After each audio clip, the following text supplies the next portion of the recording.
Sa ikalawa at huling pagkakataon, sumalang si Chief Justice Renato Corona sa impeachment court. At gaya ng nauna niyang pag-upo sa witness stand, hindi nawala ng pagsabog at drama ang pagharap niya sa Senado. Naka-wheelchair nang dumating sa Senado si Chief Justice Renato Corona pero pinili niya maglakad papuntang session hall habang inaalalayan ng kanyang asawa. Di na nag-aksaya ng panahon, agad nagsorry si Corona para sa biglaang pag-alis noong Martes. Pero kasabay ng paghingi ng paumanhin ay pasimpleng pasaring sa Pangulo. Ilang beses naman po ako nabastos sa publiko ng ating Pangulo. Kahit na isang masamang salita, wala naman po kayong nadinig sa akin. Kasi hindi naman po ganun ang ugali ko since 1986. Ginulat naman ni Corona ang lahat na maghain siya ng isang waiver para buksan ang kanyang bank accounts nang walang kondisyon.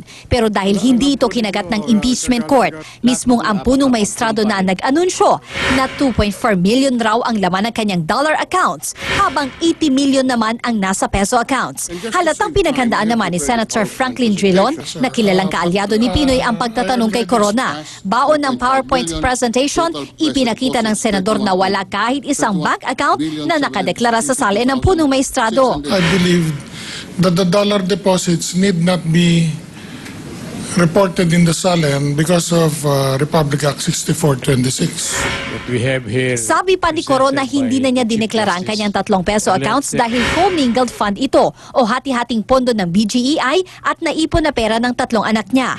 Bakit po doon nyo winidraw lahat nung Basa Guidote accounts noong December 12? Marami pa rin naman po ako naiwang mga kaibigan at saka mga kumpa-kumpare doon sa Malacanang ilan po sa kanila ang tumawag sa akin. I-freeze yung mga deposits namin. Kung palagay ko, kung kayo po ay nasa lagay ko, palagay ko pareho din kung gagawin ninyo Ilang beses ding naging emosyonal ang punong maestrado. Yung pangalan ko pong pinangakalagahan po all my life. Tapos tawag-tawagin kayong masamang tao, magnanakaw, mandurugas. The afternoon of Monday, May 20. Sa Lunes, magsisimula na ang oral arguments at posibleng sa araw ding iyon, maibababa na ang hatol sa punong maestrado. Ina Zara, News 5. Sa kaugnay na balita, agaw eksena naman kanina sa impeachment ng pangyayakapan ng pamilya Basa at Corona. Dito na kaya natatapos sa higit 2 dekadang hidwaan nila. Sa pagsalang ni Chief Justice Renato Corona sa impeachment trial noong Martes, naungkat ang away pamilya ng kanyang misis na si Cristina sa mga pinsan niya sa pamilya Basa. Nag-ugat ang gusot sa alitan sa ari-arian ng kanilang kumpanyang Basa Guidote. Nakapagbitiw na masasakit na salita si CJ Corona laban sa ama ng magkakapatid na Basa habang ipinagtatanggol ang kanyang misis. Wala naman po siyang trabaho Buong buhay naman niya spoiled brat po anak mayaman. We are very saddened with the development that the name of our good father is being dragged into these proceedings. Sorry. Pero kanina, habang naka-break ang sesyon sa Senado, nagulat ang marami nang biglang lumapit si Mrs. Corona sa mga Basa. Dito na sila nag-iyakan. Ngayon lang daw ulit sila nagkausap matapos sa mahigit 20 taon. Ang naging tulay sa kanilang pagbabati, ang common friend nilang si Baby Nebrida. Today is just you're missing your cousins, and they do. Even Carla, sabi niya, I don't even know them anymore. Sabi ni Carla is the daughter. You know, they're very nice people. Ang ilang nasa plenaryo, maluha-luha sa kanilang napanood. Lalo na nang lapitan din na magkakapatid na Basa ang punong maestrado sa witness stand at yakapin ito. You know, I told him this morning, he said, we just want peace. Our prayers were answered. Talaga.